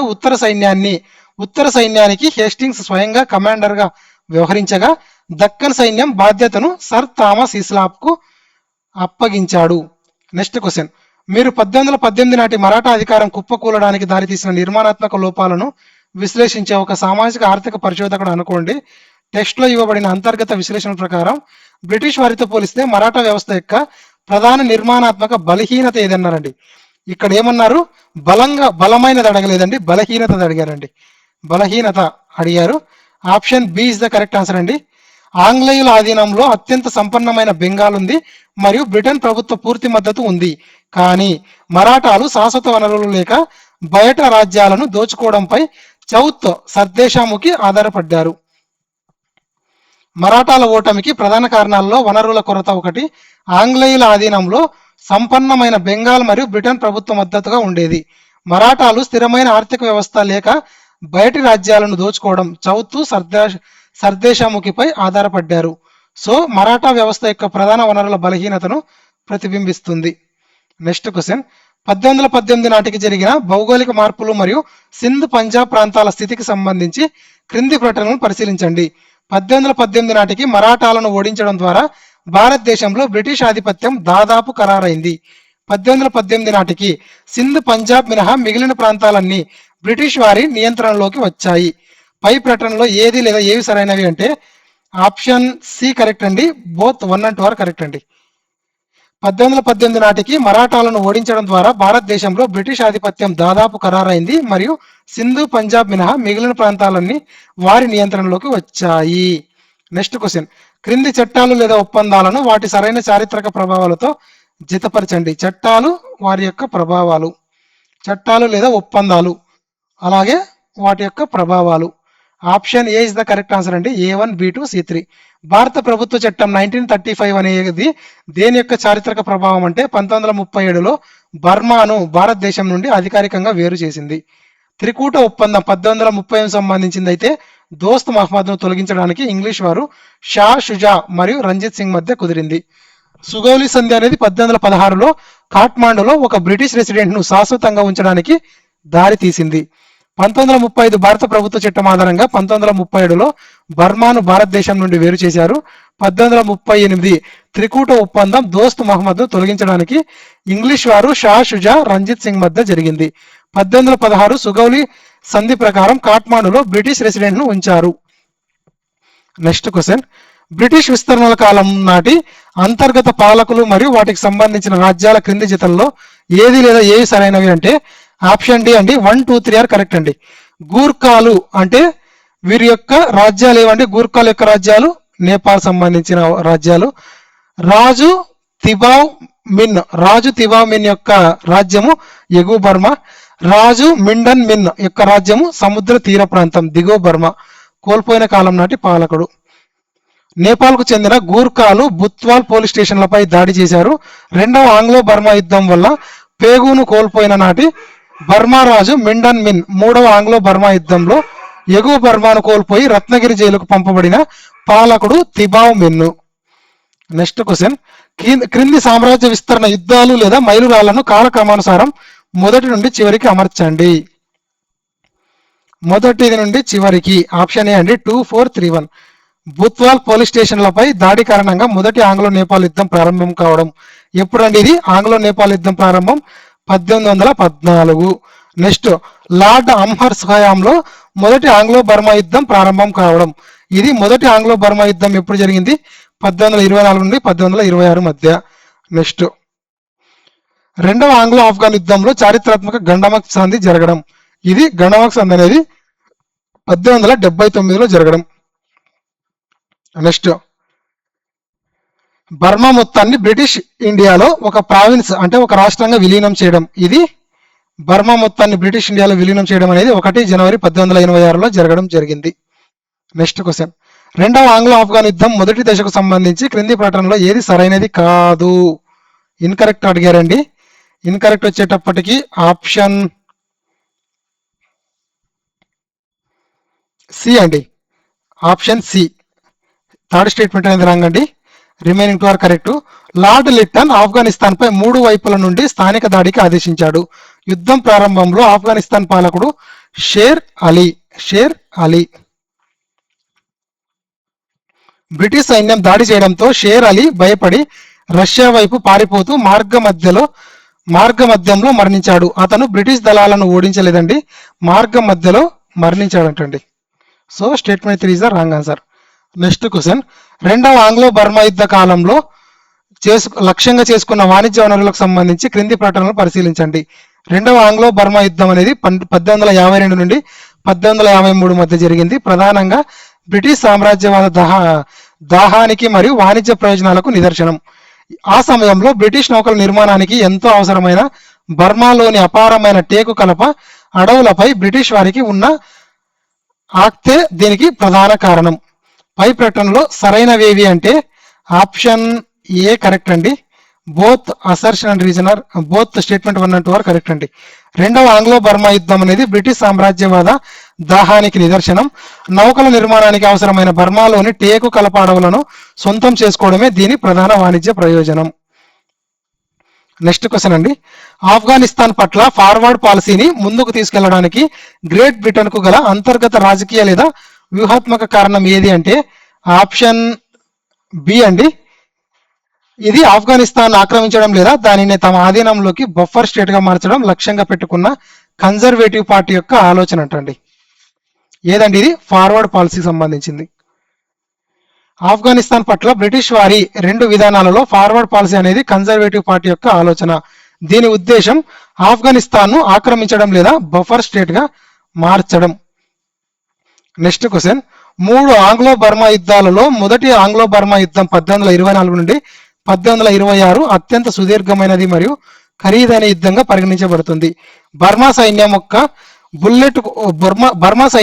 బుల్లెట్ కూడా కాల్చకుండా తమ తీర ప్రాంత రేవులైన రంగున్ మరియు ఆవా ప్రాంతాలను లార్డ్ అమ్హర్స్ కు స్వచ్ఛందంగా అప్పగించింది.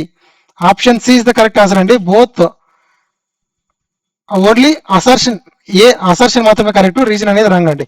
మొదటి ఆంగ్లో బర్మా యుద్ధం అత్యంత సుదీర్ఘమైనది మరియు ఖరీదైనది అనేది నిజమే, కానీ బర్మా సైన్యం స్వచ్ఛందంగా లొంగిపోలేదండి. బర్మా సైన్యం అస్సాము మణిపూర్లను ఆక్రమించి చిట్టాగాంగ్ పై దాడికి యత్నించడం వల్ల బ్రిటిష్ వారే ఎదురు దాడికి దిగారంటండి. నెక్స్ట్ క్వశ్చన్, మొదటి ఆంగ్లో బర్మా యుద్ధం ముగిసిన తర్వాత ఏ నిర్దిష్ట సంధి ప్రకారం బర్మా రాజు అస్సాం, కాచార్, జైంతియా మరియు మణిపూర్ ప్రాంతాలపై తన హక్కులను వదులుకున్నాడు అంటే ఆప్షన్ బి అండి, యాండబో సంధి. 24 ఫిబ్రవరి 1826 జరిగిన యాండబో సంధి షరతుల ప్రకారం అస్సాం, కాచార్, మణిపూర్ ప్రాంతాలపై బర్మా రాజు తన హక్కులను వదులుకున్నాడు మరియు ఆ ప్రాంతాలు బ్రిటిష్ వారి పరమయ్యాయి. నెక్స్ట్ క్వశ్చన్, మీరు 1830ల కాలంలో ఈస్ట్ ఇండియా కంపెనీ యొక్క దీర్ఘకాలికమైన నిర్మాణాత్మక మార్పులను సమీక్షించే ఒక ఆర్థిక విశ్లేషకుడు అనుకోండి. చైనాతో వాణిజ్యానికి కంపెనీకి వెండి కొరత ఏర్పడినట్లు మీరు గమనించారు. చైనాతో వాణిజ్యానికి కంపెనీకి వెండి కొరత ఏర్పడినట్లు మీరు గమనించారు. ఆ కాలపు ఆర్థిక పరిస్థితుల ప్రకారం ఈ వెండి కొరతను అధిగమించడానికి కంపెనీ మధ్య భూభాగం నుండి చైనాకు ఏ ప్రత్యామ్నాయ వస్తువును ఎగుమతి చేయడం ప్రారంభించింది అంటే ఆప్షన్ సి అండి, చైనాతో వాణిజ్యానికి వెండి కొరత ఏర్పడటంతో దానికి ప్రత్యామ్నాయంగా ఈస్ట్ ఇండియా కంపెనీ మధ్య భూభాగం నుంచి చైనాకు నల్లమందు ఎగుమతి చేయడం ప్రారంభించిందటండి. చైనాతో వాణిజ్యానికి వెండి కొరత ఏర్పడటంతో దానికి ప్రత్యామ్నాయంగా ఈస్ట్ ఇండియా కంపెనీ మధ్య భూభాగం నుంచి చైనాకు నల్లమందు ఎగుమతి చేయడం ప్రారంభించింది. నెక్స్ట్ క్వశ్చన్, 1837లో కాబూల్కు పంపిన అలెగ్జాండర్ బర్న్స్ మిషన్ చర్యలకు సంబంధించి క్రింది ప్రకటనలను పరిశీలించండి. కింది ప్రకటనలు ఏవేవండి? ఆప్షన్ ఏ అండి, ఓన్లీ 1 and 2 ఆర్ కరెక్ట్ అండి. గవర్నర్ లార్డ్ ఆక్లాండ్ చేత కెప్టెన్ అలెగ్జాండర్ బర్న్స్ కాబూల్ పాలకుడైన దోస్త్ మహమ్మద్ వద్దకు పంపబడ్డాడు. పైకి ఇది వాణిజ్య మిషన్ అయినప్పటికీ అసలు ఉద్దేశం కాబూల్ రాజకీయ పరిస్థితులను అంచనా వేయడం. సో దీస్ 2 ఆర్ కరెక్ట్ అండి. లార్డ్ ఆక్లాండ్ 1837లో అలెగ్జాండర్ బర్న్స్ ను రాజకీయ పరిస్థితులను అంచనా వేయడానికి కాబూల్ పంపాడు. అయితే దోస్త్ మహమ్మద్ ఒక షరతు పెట్టాడు. మహారాజా రంజిత్ సింగ్ ఆక్రమించిన తమ పెషావర్ ప్రాంతాన్ని తిరిగి ఇప్పించడంలో బ్రిటిష్ వారు సహాయం చేయాలని కోరాడు. నెక్స్ట్ క్వశ్చన్, క్రింది బ్రిటిష్ పాలకులు లేదా రాయబారులను వారి నిర్దిష్ట వ్యూహాత్మక మిషన్లు లేదా చారిత్రక చర్యలతో జతపరచండి. పాలకులు లేదా వ్యూహాత్మక చర్యలు. Option A is the correct answer అండి. A1, B2, C3. నెవిల్లీ చాంబర్లెన్ అనేది ఖైబర్ పాస్ వద్ద ఆఫ్ఘన్ అధికారులచే అడ్డుకోబడి వెనక్కి పంపబడిన బ్రిటిష్ రాయబార వర్గానికి నాయకత్వం వహించాడు. కెప్టెన్ అలెగ్జాండర్ బర్న్స్ అనేది రాజకీయ పరిస్థితులను అంచనా వేయడానికి 1837లో కాబూల్కు పంపిన వాణిజ్య మిషన్ కు నాయకత్వం వహించాడు. సర్ లూయిస్ కావాగ్నరీ అనేది కాబూల్లో నియమించబడి తిరుగుబాటుదారుల చేతిలో తన సిబ్బందితో పాటు దారుణంగా హత్య చేయబడిన బ్రిటిష్ రెసిడెంట్ అండి.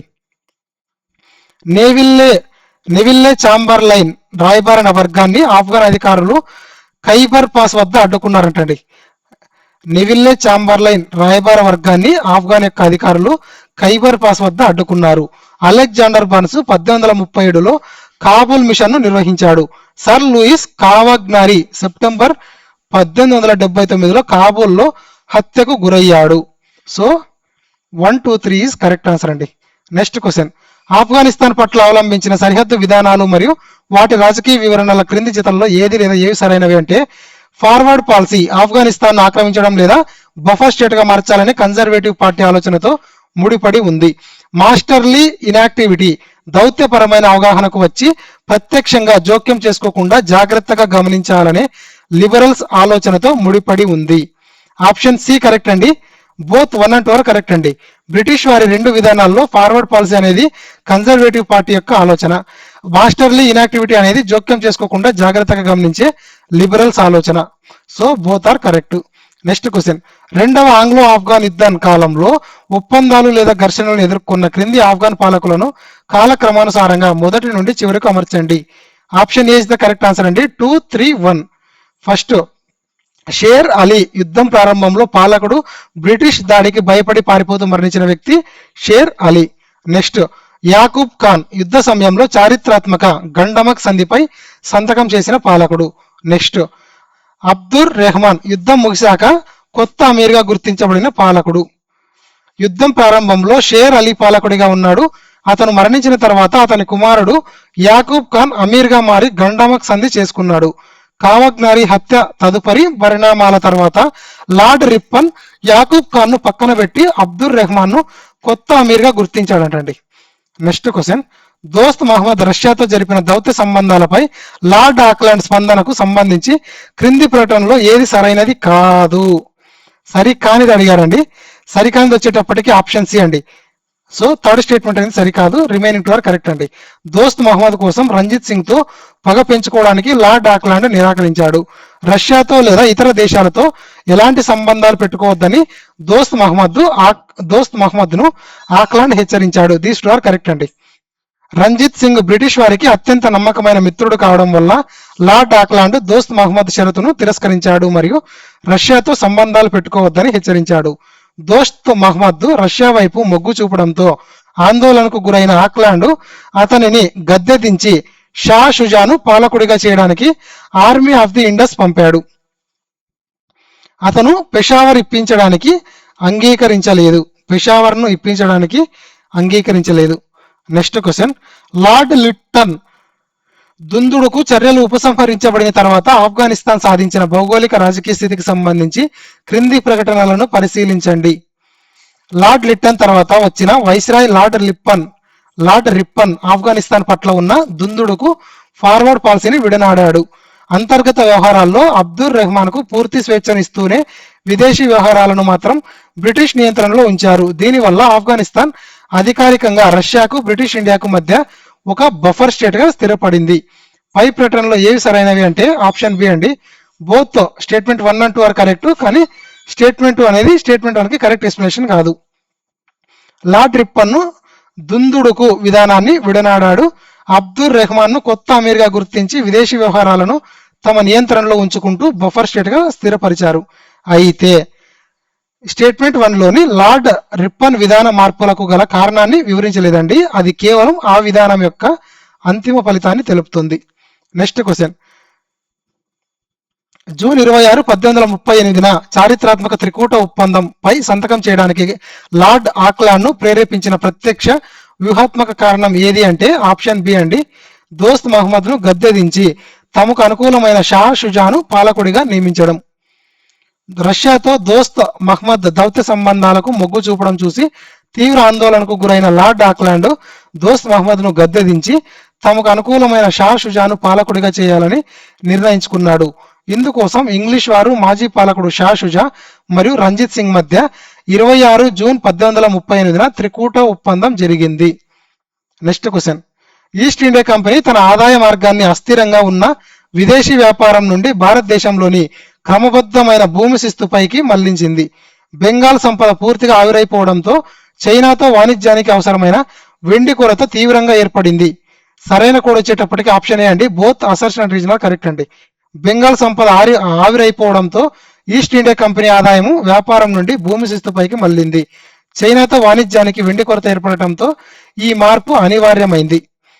నెక్స్ట్ క్వశ్చన్, చారిత్రాత్మక యాండబో సంధి నిబంధనల ప్రకారం శాశ్వతంగా ఒక బ్రిటిష్ రెసిడెంట్ ను నియమించడానికి బర్మాలోని ఏ నిర్దిష్ట రాజధాని నగరం అంగీకరించింది అంటే ఆప్షన్ సి అండి. ఆవా అండి.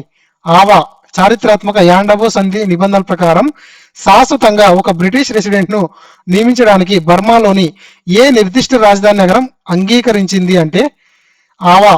మొదటి ఆంగ్లో మొదటి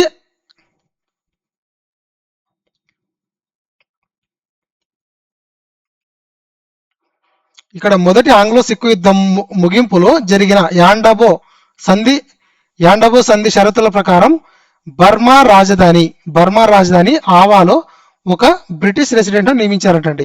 బ్రిటిష్ రెసిడెంట్ నియమించారు.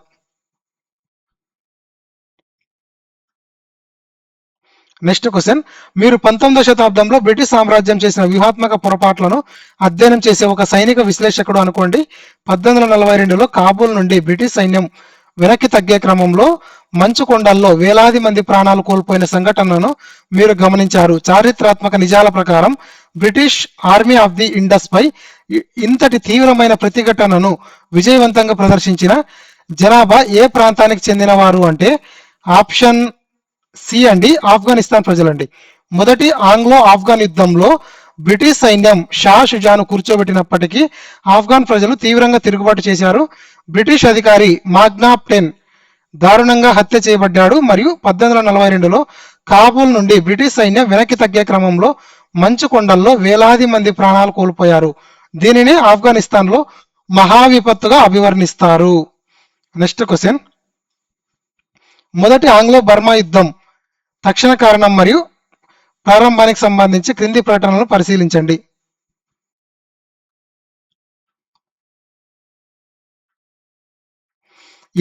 ఇది మొదటి ఆంగ్లో బర్మా యుద్ధం అండి. మొదటి ఆంగ్లో సిక్కు యుద్ధం కాదు, ఇది బాగా గమనించండి. ఇది మొదటి ఆంగ్లో బర్మా యుద్ధం. మొదటి ఆంగ్లో బర్మా యుద్ధం. నెక్స్ట్ క్వశ్చన్ అండి, మొదటి ఆంగ్లో బర్మా యుద్ధం 1824 నుండి 1826 తక్షణ కారణం మరియు ప్రారంభానికి సంబంధించి క్రింది ప్రకటనలు పరిశీలించండి. ఈ యుద్ధం గవర్నర్ జనరల్ లార్డ్ ఆమ్హార్స్ కాలంలో సంభవించింది. బర్మా సైన్యం అస్సాం, మణిపూర్లను ఆక్రమించి బ్రిటిష్ ఆధీనంలో ఉన్న బెంగాల్ చిట్టాగాంగ్ పై దాడికి యత్నించడం దీనికి తక్షణ కారణం. బ్రిటిష్ వారు తమ తూర్పు సరిహద్దుకు ముప్పు ఉందని భావించి ఈ దాడికి దిగారు. పై ప్రకటనలు ఏవి సరైనవంటే ఆప్షన్ డి అండి, 3 కరెక్ట్ అండి. మొదటి ఆంగ్లో బర్మా యుద్ధ నేపథ్యానికి సంబంధించి పూర్తిగా సరైనవి. లార్డ్ ఆమ్హార్స్ కాలంలో బర్మా సైన్యం అస్సాం, మణిపూర్ ప్రాంతాల గుండా చిట్టాగాంగ్ పై దాడికి యత్నించినప్పుడు తూర్పు సరిహద్దుల రక్షణ కోసం బ్రిటిష్ వారు యుద్ధం ప్రకటించారు. నెక్స్ట్ క్వశ్చన్, క్రింది బ్రిటిష్ గవర్నర్ జనరల్స్ లేదా వైస్రాయ్లను వారి కాలంలో పూర్తి చేయబడిన సరిహద్దు ఆవల ప్రాదేశిక ఆక్రమణలతో జతపరచండి. గవర్నర్ జనరల్ మరియు ప్రాదేశిక ఆక్రమణలు. ఆప్షన్ ఏ కరెక్ట్ అండి, 1, 2, 3 కరెక్ట్ అండి. A1, B2, C3. Lord Dufferin governor general గా లార్డ్ డఫ్రిన్ ఉన్న కాలంలో ఆక్రమించిన ప్రాంతం ఎగువ బర్మా అండి. లార్డ్ డల్హౌసీ ఉన్న కాలంలో దిగువ బర్మా పేగు తీర ప్రాంతం. నెక్స్ట్ లార్డ్ ఎలన్ బరో కాలంలో సింధ్ ప్రాంతాన్ని ఆక్రమించడం జరిగిందండి. లార్డ్ డఫ్రిన్ హయాంలో 1885లో ఎగువ బర్మా ఆక్రమించబడింది. లార్డ్ డల్హౌసీ కాలంలో 1852 నుండి 1853 ఎటువంటి సంధి లేకుండానే దిగువ బర్మా ప్రాంతమైన పేగు ఆక్రమించబడింది. మొదటి ఆఫ్ఘన్ యుద్ధంలో పోయిన పరువును నిలబెట్టుకోవడానికి లార్డ్ ఎలన్ బరో హయాంలో 1843లో సింధ్ ఆక్రమణ జరిగింది. నెక్స్ట్ క్వశ్చన్, సరిహద్దు అవల బ్రిటిష్ వారు జరిపిన సైనిక దండయాత్రల ఫలితాలకు సంబంధించి క్రింది జతలలో ఏది లేదా ఏవి సరైనవి అంటే ఆప్షన్ బి అండి. ఆప్షన్ బి 2 and 3 కరెక్ట్ అండి. యాండబో సంధి అరాకన్ మరియు టెనాస్సెరిమ్ తీర ప్రాంతాలు. గండమక్ సంధి కుర్రం, ఫిషిన్ మరియు సిబి ప్రాంతాలు. యాండబో సంధి అనేది 1826లో జరిగింది. దీని ద్వారా బ్రిటిష్ వారికి బర్మాకు చెందిన ముఖ్యమైన తీర ప్రాంతాలైన అరాకను, టెనాస్సెరిమ్ దక్కాయి. నెక్స్ట్ గండమక్ సంధి 1879 ద్వారా కుర్రం, ఫిషిన్, సిబి ప్రాంతాలు బ్రిటిష్ ఇండియాకు బదిలీ చేయబడ్డాయి. నెక్స్ట్ సుగౌలి సంధి 1816 ద్వారా గర్వాల్, కుమావోస్, టెరాయ్ అటవీ ప్రాంతాలు దక్కాయి. కానీ గోరఖ్పూర్, రోహిల్ఖండ్ కాదండి. గోరఖ్పూర్, రోహిల్ఖండ్ కాదు. నెక్స్ట్ క్వశ్చన్, బ్రిటిష్ ఇండియాలో బర్మా పరిపాలన స్థితికి సంబంధించిన క్రింది రాజకీయ పరిణామాలను కాలక్రమానుసారంగా అమర్చండి. మొదటిది, లార్డ్ డల్హౌసీ కాలంలో దిగువ బర్మా పేగును ఆక్రమించడం ద్వారా బర్మా సముద్ర తీరాన్ని కోల్పోవడం. Option A is the correct answer అండి. నెక్స్ట్ రాజు తిబావ్ మిన్ ఫ్రెంచ్ వారితో రహస్య ఒప్పందాలు చేసుకోవడం వల్ల మూడవ ఆంగ్లో బర్మా యుద్ధం రావడం. నెక్స్ట్ బర్మా మొత్తాన్ని బ్రిటిష్ ఇండియాలో ఒక ప్రావిన్స్ రాష్ట్రంగా విలీనం చేయడం. తర్వాత బర్మాను భారతదేశం నుండి అధికారికంగా వేరు చేసి ప్రత్యేక బ్రిటిష్ వలస రాజ్యంగా మార్చడం. లార్డ్ డల్హౌసీ కాలంలో దిగువ బర్మా పేగు ఆక్రమణ 1852 నుండి 1853, మూడవ ఆంగ్లో బర్మా యుద్ధం తిబావ్ మిన్ ఫ్రించ్ మంతనాలు 1885, బర్మా మొత్తాన్ని ఒక ప్రావిన్స్ గా బ్రిటిష్ ఇండియాలో విలీనం చేయడం 1 జనవరి 1886, 1935 చట్టం ఆధారంగా బర్మాను భారతదేశం నుండి వేరుగా చేయడం అనేది 1937. నెక్స్ట్ క్వశ్చన్, 1837లో కెప్టెన్ అలెగ్జాండర్ బెన్స్ మిషన్ విఫలమై తదుపరి పరిణామాలకు సంబంధించి క్రింది ప్రకటనలో ఏది సరైనది కాదు? ఇన్కరెక్ట్ అడిగారండి. సో ఇన్కరెక్ట్ వచ్చేటప్పటికి ఆప్షన్ సి అండి. థర్డ్ స్టేట్మెంట్ అనేది wrong, remaining two are correct. Peshawar విషయంలో బ్రిటిష్ వైఖరితో విసిగిపోయిన దోస్త్ మహమ్మద్ రష్యా రాయబారికి ఘన స్వాగతం పలికాడు. కాబూల్లో రష్యా రాయబారికి లభించిన స్వాగతాన్ని చూసి లార్డ్ ఆక్లాండ్ తీవ్ర ఆందోళనకు గురయ్యాడు. దీస్ టూ ఆర్ కరెక్ట్ అండి. దోస్త్ మహమ్మద్ రష్యాతో దౌత్య సంబంధాలకు మొగ్గు చూపడం చూసి ఆందోళన చెందిన లార్డ్ ఆక్లాండ్ అతనిని జీవితకాల మిత్రుడిగా ప్రకటించలేదంటండి. దానికి బదులుగా దోస్త్ మహమ్మద్ను గద్దె దించి తమకు అనుకూలమైన షా షుజాను పాలకుడిగా చేయాలని నిర్ణయించుకున్నాడంటండి. నెక్స్ట్ క్వశ్చన్, 19వ శతాబ్దపు ఆంగ్లో రష్యన్ పోటీ కాలంలో ఉపయోగించిన భౌగోళిక రాజకీయ పదజాలానికి సంబంధించి క్రింది ప్రకటనలు పరిశీలించండి. మధ్య ఆసియాలో ఆధిపత్యం కోసం బ్రిటన్ మరియు రష్యా సామ్రాజ్యాల మధ్య జరిగిన దౌత్యపరమైన పోటీని బ్రిటన్ లో ది గ్రేట్ గేమ్ అని పిలిచారు. ఇదే వ్యూహాత్మక భౌగోళిక పోటీని రష్యా సామ్రాజ్యంలో టోర్నమెంట్ ఆఫ్ షాడోస్ అని పిలిచారు. పై ప్రకటనలు సరైనవి ఏవి అంటే ఆప్షన్ బి అండి. Both statement 1 and 2 are correct, but statement 2 is not explanation of statement 1. ఈ పోటీని బ్రిటన్ లో ది గ్రేట్ గేమ్ అని, రష్యాలో టోర్నమెంట్ ఆఫ్ షాడోస్ అని పిలిచారు. అయితే ప్రకటన 2 అనేది ప్రకటన 1 లోని బ్రిటిష్ నామకరణానికి వివరణ కాదు. అది కేవలం రష్యా సామ్రాజ్యం ఉపయోగించిన సమాంతర పదం మాత్రమే. నెక్స్ట్ క్వశ్చన్, రెండవ ఆంగ్లో ఆఫ్ఘన్ యుద్ధంలో ఏ పరిణామం నేరుగా యాకూబ్ ఖాన్ మరియు ఆ బ్రిటిష్ వారి మధ్య చారిత్రాత్మక గండమక్ సంధి 1879లో ఈ గండమక్ సంధి జరగడానికి దారి తీసింది ఏది అంటే ఆప్షన్స్ అండి. కరెక్ట్ ఆప్షన్ వచ్చేటప్పటికి ఆప్షన్ బి అండి. బ్రిటిష్ సైన్యం 3 వైపుల నుండి దాడి చేయడంతో షేర్ అలీ భయపడి రష్యా వైపు పారిపోతూ మార్గం మధ్యలో మరణించడం, ఆ తర్వాత అతని కుమారుడు యాకూబ్ ఖాను అమీర్ కావడం. లార్డ్ లిట్టన్ ఆదేశాల మేరకు బ్రిటిష్ సైన్యం 3 వైపుల నుండి దాడి చేయడంతో షేర్ అలీ భయపడి రష్యా వైపు పారిపోతూ మార్గం మధ్యలో మరణించాడు. ఆ తర్వాత అతని కుమారుడు యాకూబ్ ఖాను ఆఫ్ఘన్ అమీరుగా మారి బ్రిటిష్ వారితో చారిత్రాత్మకమైన గండమక్ సంధి చేసుకున్నాడంటండి. నెక్స్ట్ క్వశ్చన్, సరిహద్దు అవల జరిగిన యుద్ధాల వల్ల ఈస్ట్ ఇండియా కంపెనీ ఆసియాలో బలమైన శక్తిగా ఎదిగినప్పటికీ ఈ దండయాత్రల యొక్క గరిష్ట ఆర్థిక మరియు మానవ నష్ట భారాన్ని భారతీయులే భరించారు. ఈ యుద్ధాల ఖర్చులన్నీ భారతీయ రైతులు చెల్లించిన పన్నుల నుండి మరియు ప్రాణ నష్టం అంతా భారతీయ సిపాయిల నుండి జరిగింది. Option A is the correct answer అండి. Both assertion and reason are correct అండి. ఈ విస్తరణల వల్ల ఈస్ట్ ఇండియా కంపెనీ ఆసియాలో బలమైన శక్తిగా ఎదిగినప్పటికీ ఈ యుద్ధాల ఖర్చులన్నీ భారతీయ రైతులు చెల్లించిన పన్నుల నుండి మరియు ప్రాణ నష్టం అంతా భారతీయ సిపాయిల నుండి జరిగింది. నెక్స్ట్ క్వశ్చన్, మార్చి 1816లో జరిగిన సుగౌలి సంధి ఫలితాల ప్రకారం క్రింది ఏ ప్రాంతాలు బ్రిటిష్ వారి సొంతమై తదనంతర కాలంలో ప్రసిద్ధ హిల్ స్టేషన్లుగా మారాయి అంటే ఆప్షన్ బి అండి. సిమ్లా, ముస్సోరి, రాణికేట్ మరియు నైనిటాల్. సిమ్లా, ముస్సోరి, రాణికేట్, నైనిటాల్. ఆంగ్లో నేపాల్ యుద్ధాన్ని ముగించిన సుగౌలి సంధి ఫలితంగా బ్రిటిష్ వారికి గర్వాల్, కుమావోస్, టెరాయ్ అటవీ ప్రాంతాలు దక్కడంతో పాటు సిమ్లా, ముస్సోరి, రాణికేత్, నైనిటాల్ వంటి ప్రసిద్ధ హిల్ స్టేషన్లు బ్రిటిష్ వారికి సొంతమయ్యాయంటండి. నెక్స్ట్ క్వశ్చన్, మీరు 1886లో భారతదేశంలో ఉన్న ఒక బ్రిటిష్ పొలిటికల్ ఏజెంట్ అనుకోండి. జనవరి 1న బర్మా మొత్తాన్ని బ్రిటిష్ ఇండియాలో ఒక ప్రావిన్స్ గా విలీనం చేశారు.